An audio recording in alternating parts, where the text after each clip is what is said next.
Hello, welcome to this recording, which is part of a series of recordings around the Level 2 Functional Skills Writing exams. This particular recording is going to focus on writing articles, reports and speeches. These are quite similar styles, so that's why they've all been grouped together. Particularly articles and reports are extremely similar, so we'll be looking at some examples of each of those, looking at how to structure them and the content needed, and talking again a little bit about sentence structures and punctuation. So as you go through the webinar, there might be some times when you want to pause and make notes for yourself, which is fine. And if you want to have a go at practicing any of the written questions yourself, you can do. You can pause and have a go at those, but you don't really need to pause as much as you would in perhaps the maths recordings. You can also find lots of examples of practice tests on the Pearson website, so you can download and have a go at some of those yourself. It can take a little while to search through to find the ones that have articles, reports and speeches in. They're not quite as common as letters and emails. Those tend to come up a little bit more. So you might need to just search around a bit for those. So that's why if you want to try the examples we've got on the screen here, it just saves you a little bit of time. So good luck, and we're going to have a look at some of the objectives for today. So as we mentioned, we'll be looking at how to write articles, reports and speeches. Our objectives for the session will be discussing some of the topics that might come up in the different types. We'll be looking at the structure you'll need to use to write an article, a report and a speech. And we'll be looking at what the content needs to be for each of those. We'll have a brief look at what examiners say they're looking for. We'll read some examples of each type, and then we'll go on to the section which is around sentence choices and vocabulary you could use. Now, if you've seen some of the other webinars and some of the writing styles ones, this part may be very similar. So if you're already quite confident with that, then you may not need to watch the last section of the webinar. You could just fast forward through, so that's not a problem. That one isn't particularly specific to articles, reports and speeches. That's just more looking at general sentence choices and vocab. So some of the topics that tend to come up for reports, articles and speeches, obviously it could be on any topic, but some things that are very popular for examiners are things to do with your local area. And this is a topic I've seen loads of times in various different ways.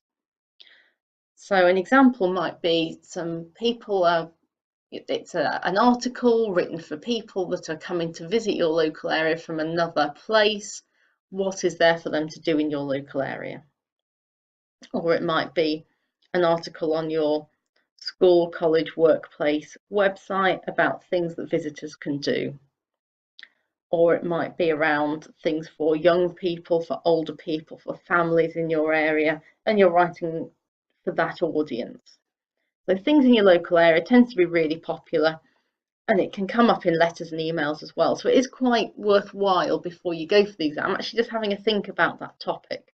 What could you say about your local area? So maybe think about some of the things that people come to do in your local area. Is it popular for hikers, sightseeing? Is it have a lot of good facilities, cinemas, that type of thing? Are there any particular tourist attractions?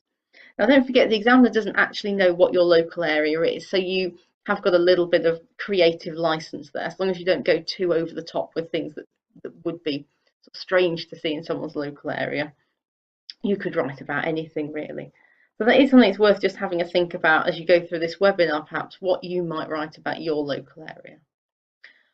Secondly, the local council, that comes up all the time. You're often, when you're doing letters and emails, you're often writing to the council. For this one, it might be a speech about something the council has suggested and you're putting forward your ideas for that. So it might be a traffic calming measure, a new development somewhere, a new suggestion of a facility they're building. So it could be something like that. And that's really sort of an opinion piece. And then something on your personal experience. So this is quite a wide topic. Ones I've seen is an experience that you had, sort of a fantastic experience you want to share with people, maybe a holiday or a trip you've been on. There was once an article around someone you admired, which was quite a tricky one that people did. Quite a lot of different things. Reports might be around perhaps in your workplace, maybe you went on a conference and you're writing a report about that. That'll be quite specific, but it might be that you know, something you've done in your workplace and work experience, something like that. And these are often opinion pieces, so it is okay to bring in your thoughts about things in these pieces. So those are the topics. I know it's quite general, and that's because obviously it could be on any topic. But that top one, things to do in your local area, that is quite likely to come up. So have a think about it. So we'll first look at articles and reports and the structure. So by structure, I mean, how should we set them out? And the actual structure itself is identical really for both. So that's why I'm covering them together. So what you must have is a heading, an introduction, a conclusion, and paragraphs. So that's what the examiners will be looking for to give you the full marks for articles and reports. Heading, very important, and then the standard 3 things that you need in any text: introduction, conclusion, paragraphs.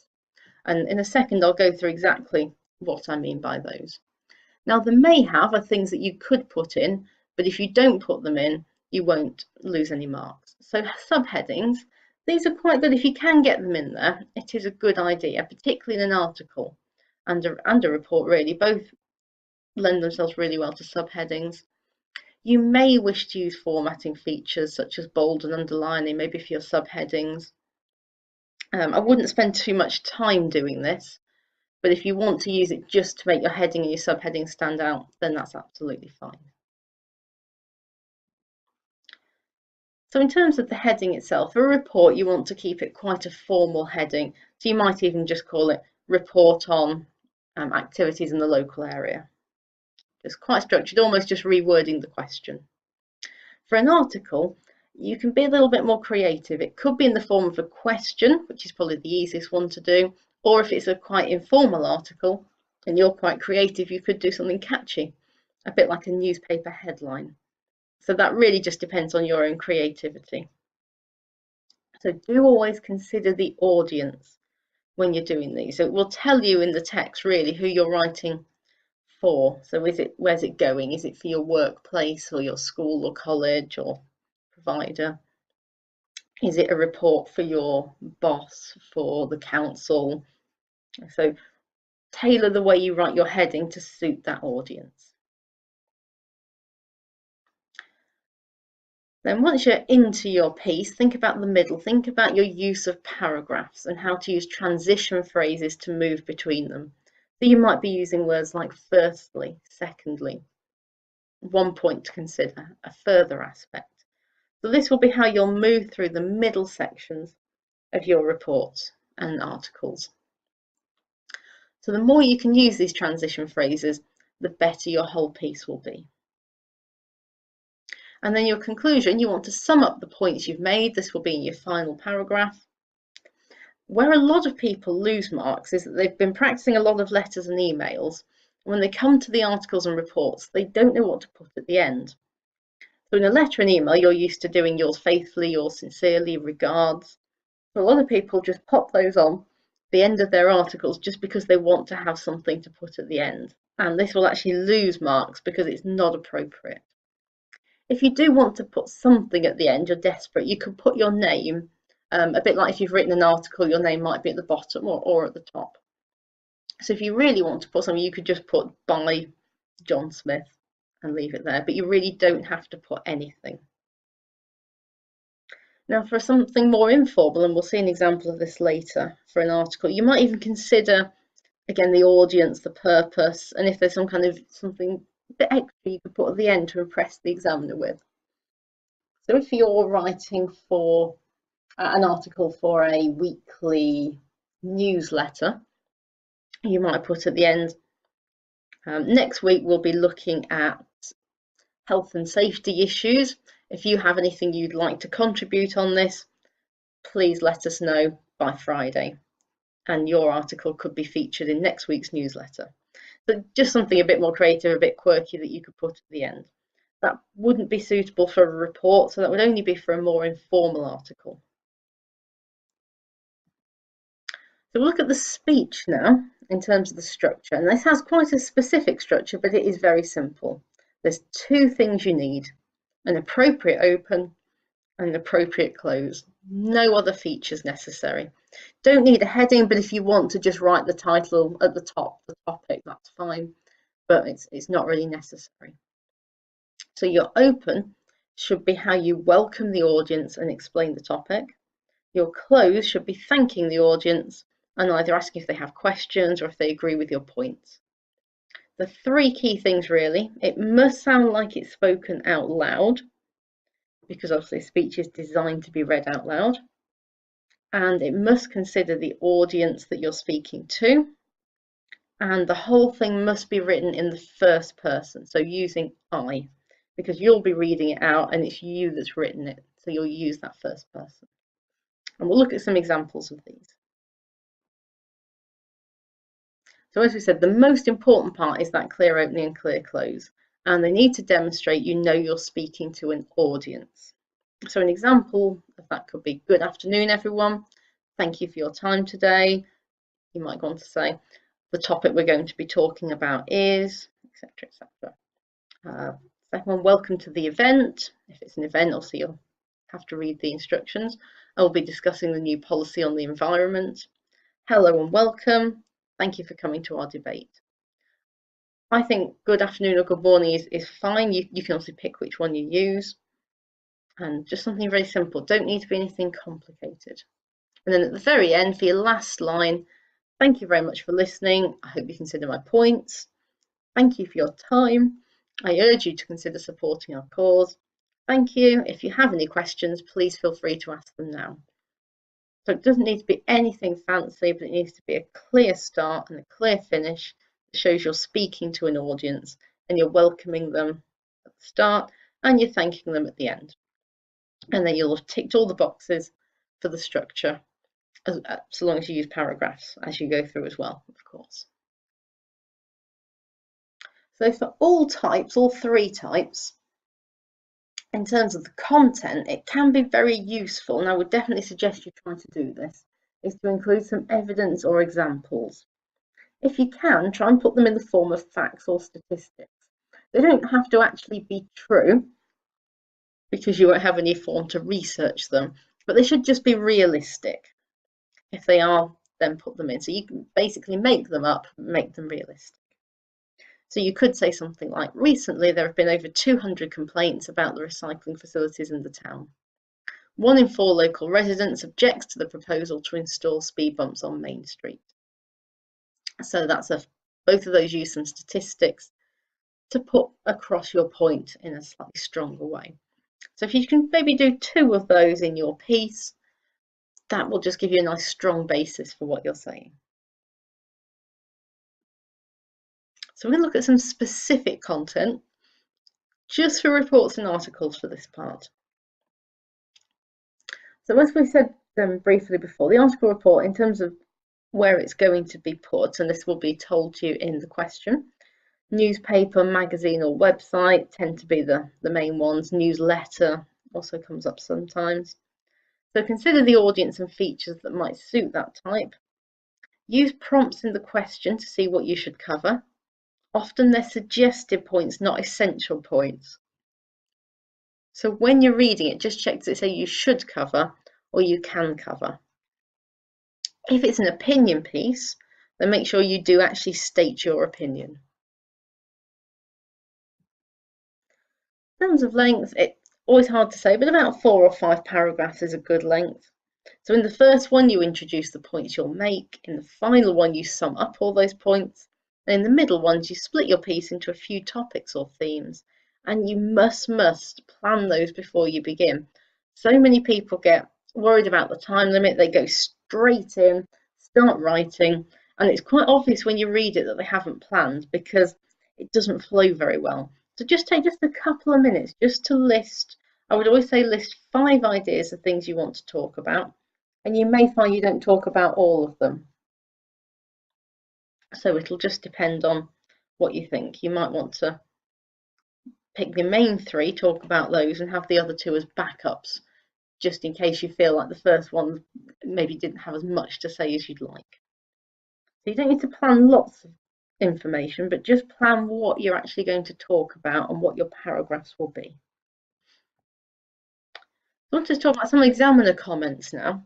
And these are things that you can also look at yourself on the Pearson website, because quite a few of the pieces have examiner comments you can read. So I've just tried to summarise a few of them here. The examiners say avoid copying out the prompt information. So that's the information you get in the question. And I always tell people to use that, but use it as a basis. Don't just copy it out exactly, because then also you're not being creative and getting your own marks. The second thing they look for is you developing your ideas.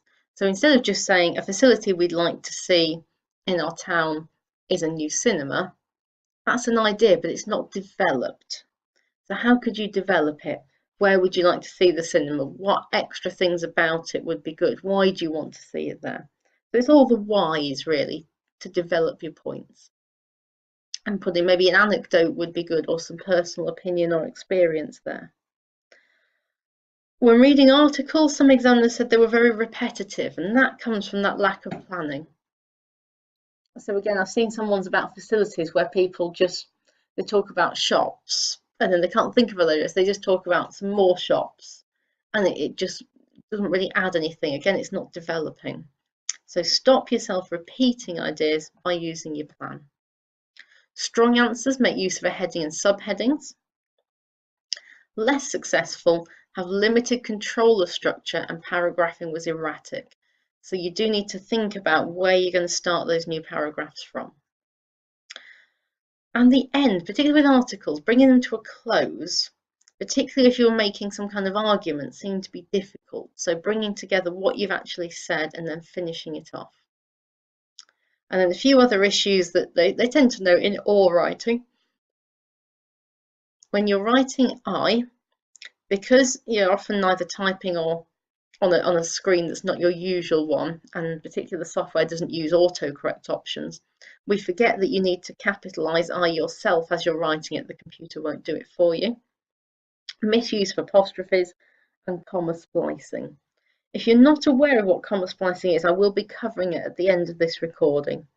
So hang about and have a look at that if it's not something you're familiar with. So those are just some things that examiners say in terms of when they're marking the test. So we're going to have a look at an example article now. It's not perfect, but it kind of picks up some of the key things that examiners will be looking for, and it just highlights those for you. So it's quite a nice example of things you can do to get the maximum marks.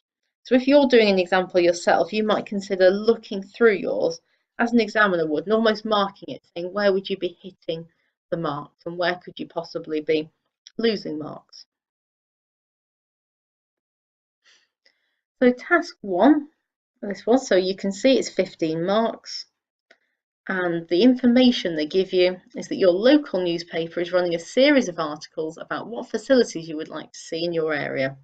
As we've said, that's such a common theme. And what's quite nice, they're giving you a bit of prompt information in the middle. So do we need more youth clubs? What do you think? Are there enough shopping centres in your area? Do we need more libraries? Do we need a cinema complex and a new leisure centre? So that's the prompt information. Nowhere says you have to use all of that.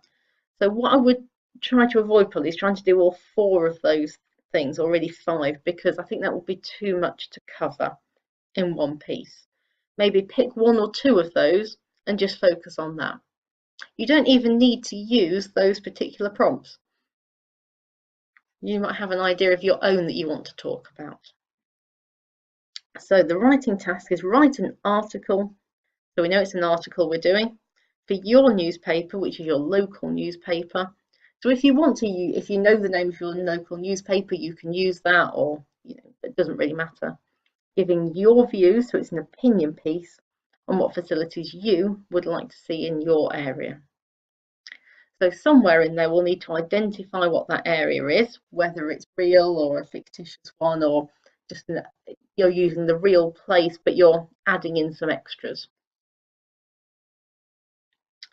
So the first thing you'll need to do before you do anything else is make a plan to decide what facilities are you actually going to talk about. So are you going to focus on youth clubs or libraries or shopping or cinema and leisure, or a mix of a couple of those things. You could write about all of them, but I think that might be a little bit disjointed. So it is worth just focusing on what you want to say. And then within those, once you picked your one or two things, try and break that down into then 5 key things you want to mention. So in terms of shopping centres, you might say there's 3 things around shopping centres you'd want to talk about, and maybe 2 things about libraries that you want to talk about. So for libraries, it might be that you like your local library, so you want to talk about how good it is, but you might want to then talk about some improvements that could be made to it. And you just want to make some very, very brief notes, just bullet points, just keywords, nothing else. You don't write full sentences for a plan. There's no marks for a plan, but as we've said, if you don't do one, it does, it shows when I'm reading the piece back. So here's an example of that article written out. So it's got a title, What Does Burton Need? It's not a fancy title. I could have tried to make something a bit more creative, but in this case, just gone for something quite simple. A question is fine, so if you can't be very creative, just use a question. Now you'll notice there's a couple of things to pick out. The red is not part of the exam answer. The red's just highlighted so that you can see examples of complex sentences that make use of a comma. So you could see where the examiner would be sort of ticking those off almost to say, yes, they're using complex sentences and yes, they're using commas. In bold, we've got what I call complex vocabulary. So that's vocabulary that might be expected at a level 2 level and that perhaps you wouldn't expect to see at entry level or level 1. So where you can, try to make sure you're using vocabulary that is appropriate for level 2. So you could call it complex vocab, fancy words, big words, whatever you want to call it. But make sure you've got a few of those in there so that it really reflects it's a level 2 piece. This is just the first part of the piece. On the next slide, we'll look at the end of the piece. So we'll read it through together and we'll just then pick out some of the things that are in there. Although Burton has a number of facilities, now you'll notice we pause at that point because there's a comma, and that comma links to the word although. So when using although at the front of a sentence, you'll have a comma at the pausing point. And although is in bold because that's a nice word to use at level 2. Although Burton has a number of facilities, there are many things that could be done to improve the town in terms of entertainment, shopping and leisure. So I'm introducing my piece there. I'm reflecting that I know the question was about things I'd like to see in the town, so I've used the word improve, and I've broken that down into entertainment, shopping and leisure. With some investment by the local council and major retailers, Burton could become a fantastic place to live and visit. So again, just finishing my introduction and just developing on that point, because that is something extra that wasn't in the question. So I'm just adding that idea of investment by the council and major retailers. The word investment and the word retailers, again, more complex vocabulary, so the examiners would be quite pleased. So that's my introduction paragraph. Told them what I'm going to tell them about and developed it a little bit. So middle paragraph. Meadowside Leisure Centre has recently been refurbished to include new gym facilities and squash and badminton courts. So I'm starting off, I'm telling them what I'm talking about. I've got the word refurbished in there. It's a nice word. However, it could still benefit from a separate children's pool with more fun activities for kids, such as the slide, which would then leave the adult pool for more serious swimmers.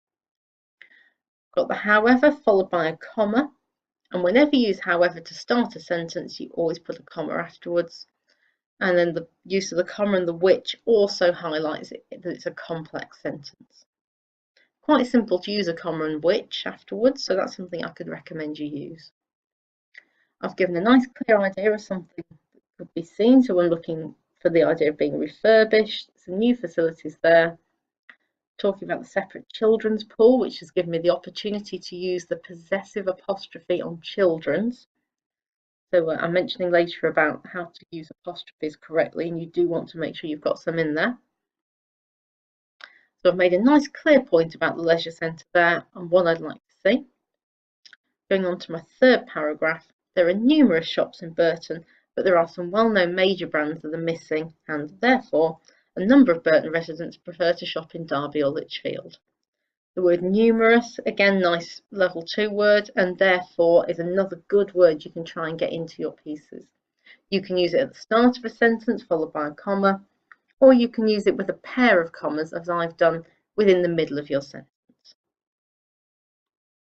Now, what I have missed out there, and there's a few things when you go back that you would go back and proofread for. So I'd be proofreading this piece and noticing that I'd want to put another comma after Burton before but. So that's something in my proofreading I'd look for. I'd also look if there's any words I want to change, anything that isn't very clear, and any typing mistakes, because of course the autocorrect won't be there. And it's worth noting what mistakes you tend to make personally. So one of the biggest mistakes I always write is writing you instead of your, just because when I'm typing I sometimes miss off the letter R. So when I'm proofreading, I always try to focus back on the U's to see if I can spot any that I've missed the R off from. So if you know common mistakes you make, that can make proofreading a little bit easier because you can look for those common things. And if you read the last line here, if Burton was able to attract retailers such as Debenhams, H&M, Lush and Oasis, then more people would want to shop in the town. So this is a complex sentence because it begins with if. I've used the comma at the pausing point, which is after Oasis. And I've given some examples there. So that's me developing it by listing a few examples of retailers that would be good to see. So I've got 3 clear paragraphs there. We're going to go on to the next slide and see what comes next. Again, there's other improvements that could be made. It's not a perfect piece, but it's hitting a lot of the tick boxes so far. There's not a lot really for examiners to not mark for. So what about the teenagers? I'm using a question here. And again, that's appropriate in a slightly more informal article like this one, but not in a report. I'm sure many of you will definitely agree that there are not enough youth facilities in Burton. So I'm talking directly to the audience there by saying you. So I'm trying to draw them into the piece. And it's fine to use I here because it's an opinion piece. The word definitely, a nice level 2 word. It is one of the most commonly misspelt words though, so if you are going to use it, just note that spelling. And the trick I use to remember the spelling is that it has a fin in it. And you can see the words fin, in and it are all part of the spelling of definitely. So we've got our next paragraph. We know we're going to talk about youth facilities. There are very few places for teenagers to go to have fun. There is a cinema, but Burton's bowling alley closed down a while ago and there's not much else to do. So I've got another possessive apostrophe there with Burton's bowling alley. Some suggestions would be Laser Quest, a pool hall or an ice skating rink. So again, I'm just developing my points by giving a few more examples. Additionally, nice level 2 word, use a comma after it. There should be a children's use of an apostrophe. Play centre for families with young children, young kids, which people could access easily using public transport. Now I've used the word kids there, which is quite informal, and again, because it's an informal article, it's fine to use that. If it was a more formal report, then you wouldn't use words like kids, you just use children or young people. So there I've clearly shown what my views are in that paragraph. And then my final paragraph, I need to show that this is my concluding paragraph. So I would always recommend you start off with some words that indicate that you're doing a conclusion. A simple way is in conclusion. You could say to summarise or overall as well. Put that comma afterwards because it's an introductory phrase. In conclusion, Burton has a number of facilities but needs more if it wants to attract more people to live, work and socialise in the town. What do you think? So I'm using another question there to draw the audience in.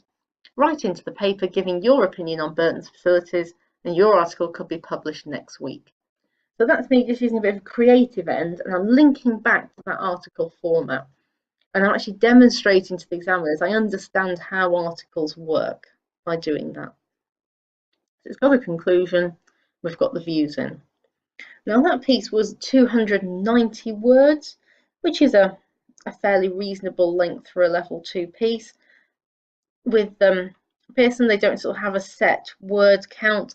For some other examples, you'll find that different word counts are marked differently, but that actually isn't the case with Pearson. So I don't think you need to go through and count all your words, but you do need to make sure that you've got enough points and enough content to hit all the criteria. If you're just writing one paragraph, then that's not going to be developed enough to support getting you full marks. It might be worth just if you're trying to practice one, especially if you're typing it, just to copy it into a format where you can check the word count, just to give you an idea of how many words you're writing. If you're writing probably under 250, then that might be a little bit short, I would say. If you're writing more than 500, that's fine, but did it take you too long? If you're spending more than 30 minutes on it, then you're not going to have enough time to answer both questions. And if you'd like to now, you could write your own version of that article about facilities you'd like to see in your town or your area, whatever it may be. So if that's something you want to do, that's absolutely fine. You can always pause this and come back to it at a later stage if you've got a few ideas in your head that you'd like to try out. Otherwise, we'll carry on, we'll have a look at a report. So this again is an example report. Again, not perfect, there's things that could be improved, it could be done differently, but it's just to give you an idea. As a new employee at Binding House Publishing, the editor is interested in your views on the future of books and has asked you to write a brief report. He is particularly interested in whether you think young people read more or less now than they used to, why you think this might be the case, how publishers can make books more appealing, whether the future is electronic or paper-based publishing, and what recommendations you would make to Binding House Publishing. Your task is to write a report. Now this is quite a long one, there's a lot of information in that piece already, so I think this is quite a difficult task. But that can be good because that can mean that when you tackle it with a little bit of confidence, it really comes across to the examiner. So they've given you almost there some headings that you can use. So I would actually just jot these down on a piece of paper to pick them out. So the idea of young people reading more or less now, why, how can publishers make books more appealing, is the future electronic or paper-based, and recommendations. So we've actually got 5 things to talk about there. So in some ways they've made it nice and easy for us because they're structuring the piece by giving us those ideas. So we'll now go and have a look at that report and see what we think. So it's got a heading, quite formal because it's a report, the future of reading. Again, doesn't matter what the heading is, just as long as it's relevant. In this one, the complex words are in blue, so words that would demonstrate it's a level 2 piece, and red again for those complex sentences. So if we look at the beginning, you need some kind of introduction. If it's a report, you can use the quite formal structure to say this report will look at, examine, and then sort of restate the heading. This report will examine the reading habits of young people, giving reasons for the declining reading of traditional books. The report will also give some suggestions for increasing the appeal of books and marketing books to a young audience. So what we've done there is reworded the question. So it would be no good exactly if we just go back copying out saying this report will look at whether we think young people read more or less now than they used to. It will look at why they think this might be the case. We will look at how publishers can make books more appealing, because what we're doing there is we're just copying the information. So we're not developing anything, so we're just wasting our time by doing that. Use those, but put them in your own words. Summarize them, don't copy things exactly. So we've looked at the introduction, and that just shows we've understood the topic and set out the points. We've used a few level 2 words like examine, decline, increasing. So it just shows that we're working at that level. Starting off the next piece, we've actually used a subheading here, analysis of young people. Quite formal, nice use of the word analysis, a level 2 word. And it tells us that the next paragraph is all going to be about young people. So young people currently do not read as much as they did a few decades ago. In some ways that is a myth because people are actually reading more words now in a different format. So I'm stating my point. Again, some of this you will have to make up because you won't have that information, so you'll have to use your own opinion.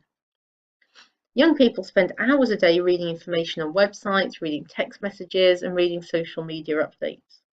Unfortunately, they are not reading novels.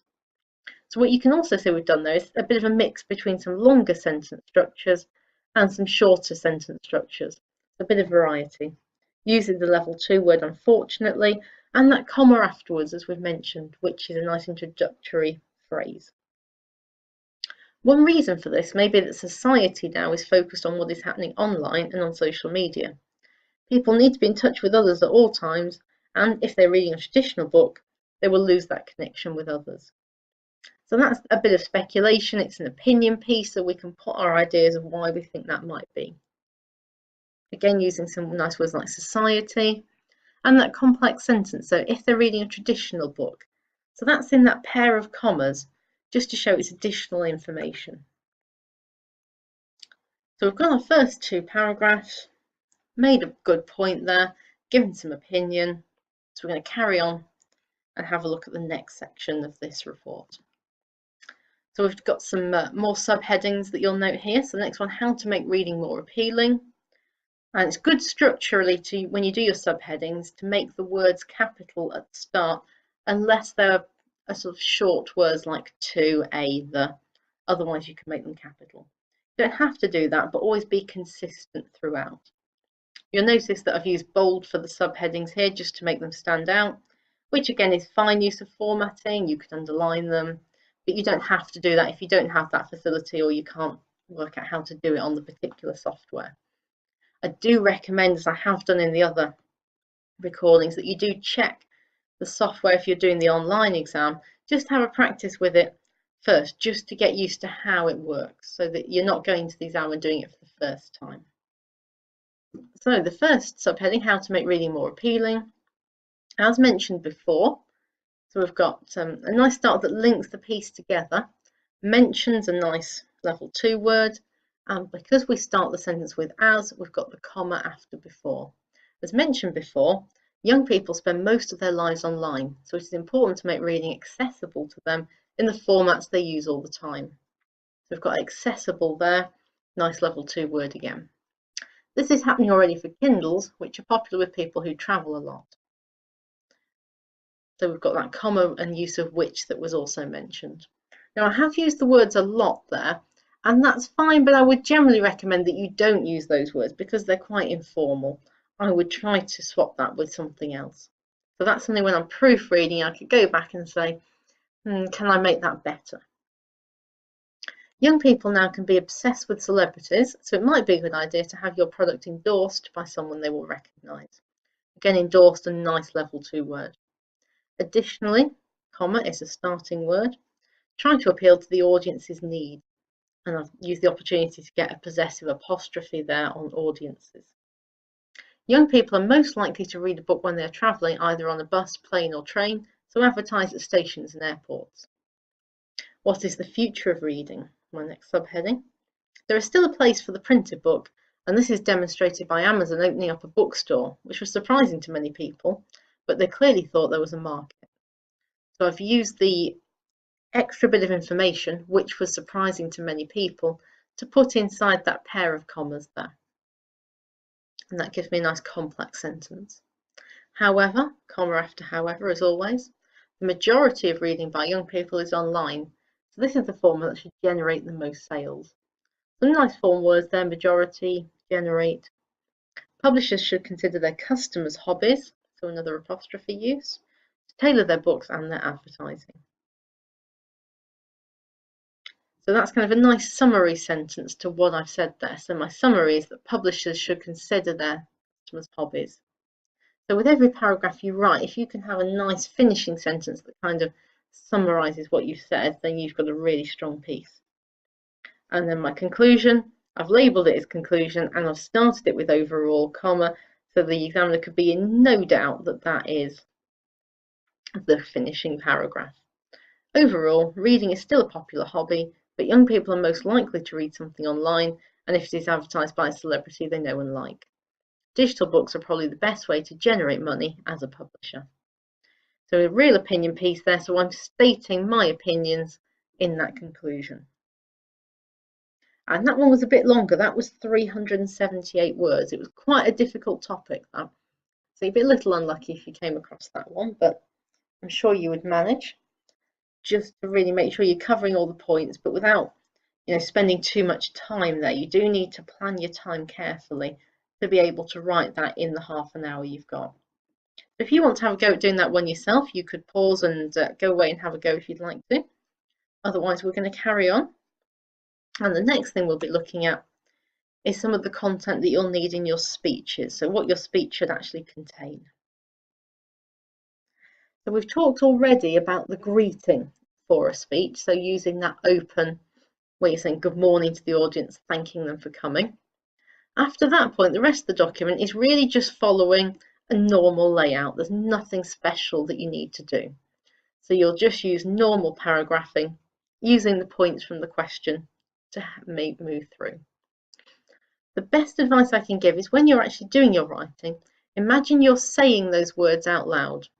Write in the first person as you would if you were speaking out loud, and directly address the audience using you, and you can ask them rhetorical questions. I would definitely recommend you have at least 2 rhetorical questions in your speech. So an example of using the first person I and direct address you, I would like to tell you about. A rhetorical question: do you realise how many people fail their driving test every year because of speeding? Whatever the topic is. So you're asking a rhetorical question. You're not actually expecting them to answer at that point. It's just part of your speech to make them think. So some speeches, this is very important, may ask you to be persuasive. And if they do that, you do have to make sure that you've got some persuasive devices in there. So rhetorical questions is one of those. Emotive language is another one. So you're really appealing to their emotions. And you could even use instructions. So at the end, you could say, donate now on our website. Don't hesitate. Fill in our petition today. Something like that. And then for a really powerful speech, you may even think about the opposite viewpoint. So what would someone with the opposite viewpoint say? And then you explain why your points are better. So you might say, some would argue that it's too expensive to do this, but I would say that the expense pales in significance to the risks, etc., etc. So there's a bit of emotive language there as well. So if it mentions persuasion, really think about whether you're being persuasive in your speech, or are you just making point after point? So we're going to have a look at an example speech now. Here's the question. The government recently brought in a ban on smoking in cars when there's a child as a passenger. Decide whether you think this was a good idea or a bad idea. Write a speech to give a group of college students to convince them to agree with your point of view. So we've got the topic, it's an opinion piece, and it's a persuasive piece because it says convince them. And we've got our target audience there as the group of college students. So we might want to use language that's going to be appropriate for that group. So let's have a look. And again, it's not perfect. There are things that could be improved, but we can see where we'll be hitting some of the marks.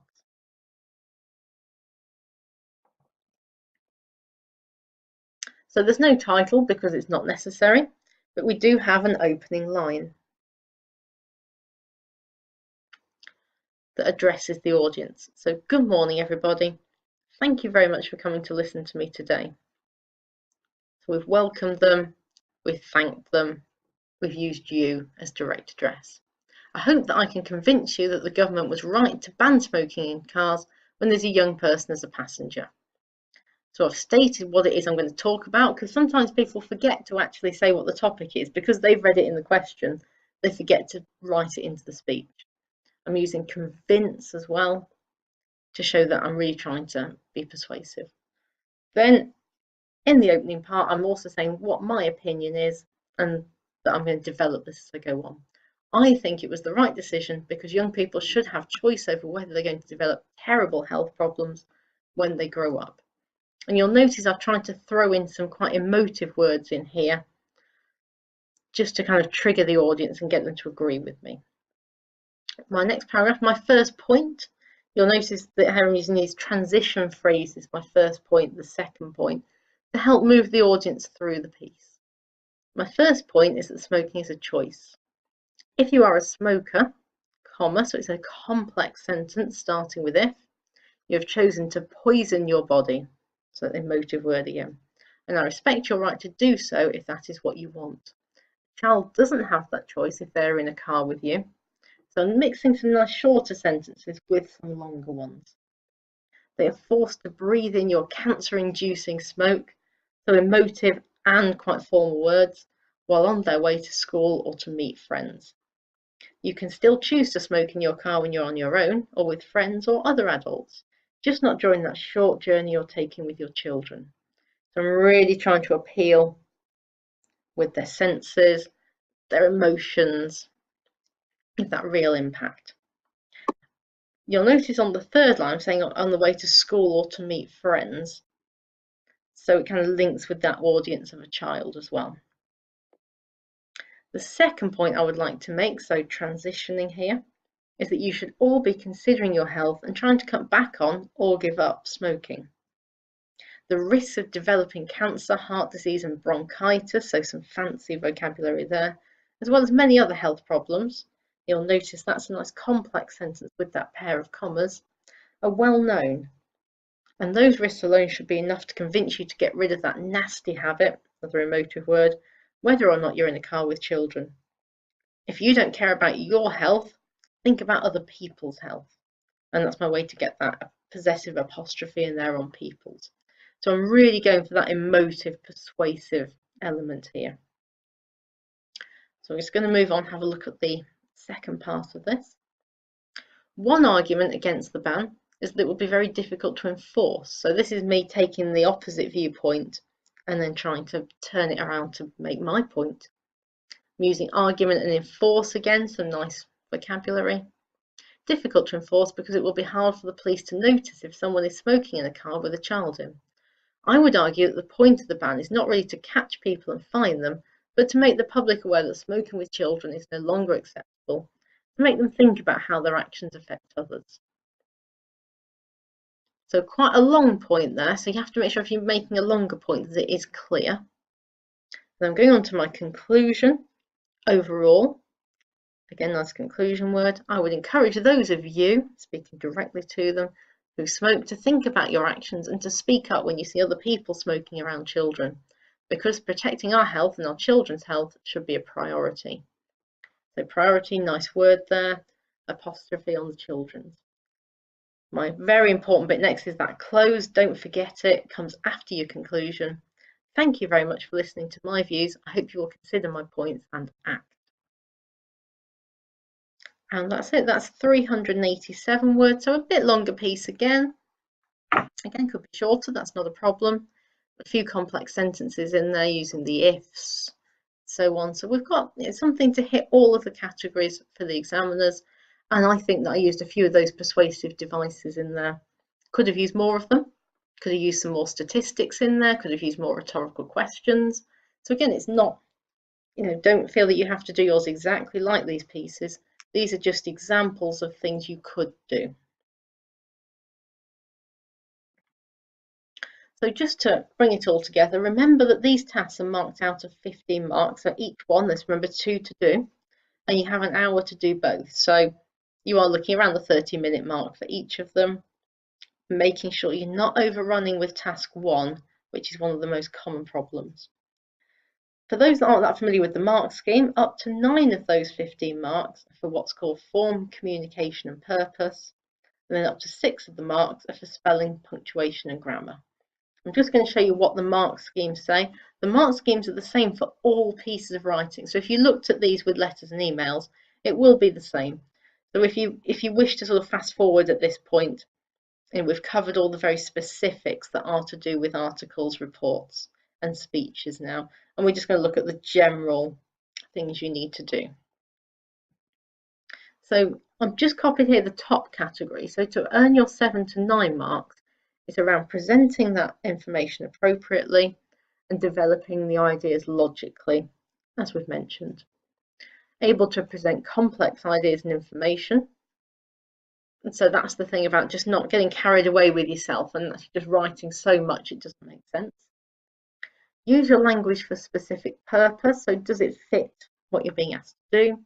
A range of sentence structures, as I've mentioned, those complex, simple, compound. Consistent use of appropriate paragraphing and other organisational features. So if you have got subheadings in there, as long as they're appropriate and the headings, that's what they'd be looking for. And for the speech, they'd be looking for that open and close to get those full marks. So that's your first part. Your second part is the SPAG, the spelling, grammar and punctuation. So to get 5 or 6, your use of spelling and grammar has to mostly be accurate. So you can make 1 or 2 mistakes, but mostly it has to be correct. And it has to support the meaning. And you need to use a range of punctuation. So this is where I'm saying that if you're not doing that, if you're not using those commas and apostrophes, then you're not going to be able to get the full marks. So do make sure that you're actually checking your work to see that you've got them in there. So just as I've mentioned before, some things you can try and get in there, words you could try to use, however, although, therefore, additionally, unfortunately, all nice level 2 words that link quite well with the complex sentence structure and the use of commas. So all of these words would use commas in some way, either directly after them or at the pause point. In terms of punctuation, as I've said, commas and apostrophes. So if you're not using any, you're not really going to be able to get those 5 and 6 marks. I would say though, you must be using them correctly. So if you're not sure to how to use them, don't just try and throw them everywhere just in case. It'll be much better actually to do more simple and short sentences and not use commas than to just use them wrongly everywhere. Obviously, the best thing to do would be to practice using them correctly. And there's a little bit more on complex sentences now. So again, if you have seen this part before, you don't have to watch it again if you are confident with how to put together complex sentences. So do make an effort to put some in there to get all your available marks. And this is my top way, one of my top tips for doing so. If you start a sentence with one of the words below, when, as soon as, if, as, while, after, although and once, it will create a complex sentence because there'll be a natural division in that sentence, and that's where you'll put your comma. So if you start with one of these words, at some point during that sentence there'll be a nice pause, and that's where the comma will go. And by using those, you're ensuring that you're writing a complex sentence. I've got a couple of examples to show you. When you consider the point that many people don't own their own homes, focusing on the rental market seems a sensible solution. Although I agree with the idea of traffic calming measures, I think that speed bumps are not the best solution. As the council have refused to look at alternative solutions, residents need to find another way to make their appeal. So where the pause point is, the comma is, and I've used when, although and as my starting word to ensure that the comma is essential. Just to point out, particularly so the middle sentence, if I took although from the beginning, I would not be able to use that comma there because that will be an example then of a comma splice, which I'll mention again in a few minutes. I've mentioned as we went through, I showed you some examples of using a pair of commas, and that's when you use additional information in the middle of your sentence and surround it with a pair of commas, and that will create a complex sentence. So the charity fun run, which will be held on March 30th, will be raising money for 2 fantastic charities. I've always wanted to visit Australia, especially Melbourne, as I think it's such a diverse country. Now, if you took out the part in the pair of commas and then read the sentence, so for example, the last one, I've always wanted to visit Australia as I think it's such a diverse country, it would still make sense. And that's the key to creating this type of sentence. It must make sense without the bit inside the commas, because that piece should be additional information to the meaning of the sentence. So what you could do with that is you'll plan the sentence in your head and then plan what extra you could add inside it. I mentioned comma splicing and just wanted to quickly go through that again for those that haven't done that before. So it's a really common reason to lose marks or to not gain marks, because the examiners don't tend to chop marks off, but they're always looking for how to award you the top marks. So comma splicing is where you join two separate sentences with a comma, like the example I showed you a moment ago. So if you have a sentence and you've put a comma in, read it back to yourself, and this is one rule you can follow. If the bit before the comma makes sense on its own, and the bit after the comma makes sense on its own, then it's probably a comma splice. Now this sentence here is not, because if I just said, if the bit before the comma makes sense on its own, and stopped, that wouldn't make sense on its own, because I've started with if, you're expecting more information. So that comma in that sentence is absolutely fine. But here are some that are not fine. These are comma splices. These are bad uses of commas. I will be going on holiday on Tuesday is a complete idea of its own. It's going to be my first holiday in a long while is a complete idea of its own. So those two sentences are actually separate sentences, separate ideas. They can't be joined with a comma. My brother works at Tesco. He sometimes has to work nights. Both parts make sense alone, so should not be joined with the comma.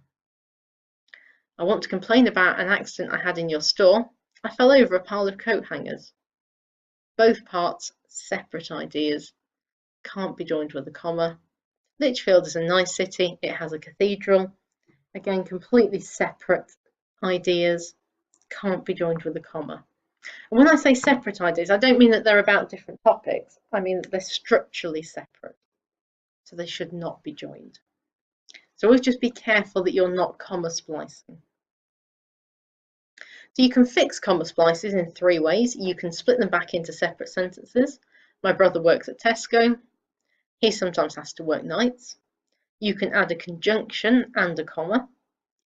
I don't really like hiking, but I sometimes go with my friend. You can use a semicolon. Now, I haven't mentioned semicolons much during the recordings because at level 2 for Pearson, they're not something that they state they're looking for. So you don't need to learn about semicolons, but I always say to people, because you're not using semicolons doesn't mean you should use commas in the wrong way. So I just want to demonstrate how you'd use a semicolon there. I will be going on holiday on Tuesday. It's going to be my first holiday in a long while. And the semicolon just shows that there is a link between those two ideas, but that they are both separate parts of their own. So to summarise, ensure your layout fits the text type. So if it's a speech, have you got that open and close? If it's an article or a report, have you got a heading and maybe subheadings, and always paragraphs? Whatever you're doing, always have a nice strong introduction and conclusion. Use a mixture of different sentence types and punctuation types. And always do read that question a few times, because it's easy to read it once and either miss a part or slightly misinterpret what you're doing. So read it once, have a quick think, then read it again. And once you've finished your piece, if you've got time, read it a third time, because hopefully there's a little bit of chance for you to correct anything that isn't quite correct. So that is articles, reports, and speeches. Letters and emails are covered in another recording, and there's also one that looks more at just those general writing, sentence styles, punctuation, that type of thing. So if you want more of that, there are other recordings that you can look at. So good luck with your writing, and I hope that you're successful in your level 2 writing exam.